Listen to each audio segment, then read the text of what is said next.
যতই বলি আর যত টাকায় আমাদের স্বামীরা বেতন পায়, মাসের শেষে আমাদের টান পড়ে, আর মাসের শেষে তখন আমাদের মুখের রুচিটাও চলে যায়।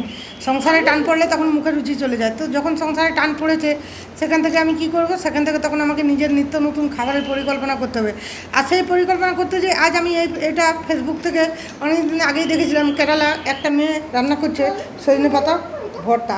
আর এই ভর্তা যারা এখনও পর্যন্ত না খেয়েছো তারা খুব মিস করে গেছো। শরীরের পক্ষে যত হেলদি এবং খাওয়া ততই ভালো। তো সজনে পাতাগুলো প্রথমে সেদ্ধ করে নেব, রসুন, শুকনো লঙ্কা আর শুকনো কড়াই সেদ্ধ করে নিলাম। তারপরে এটা মিক্সিতে পেস্ট করে নিলাম।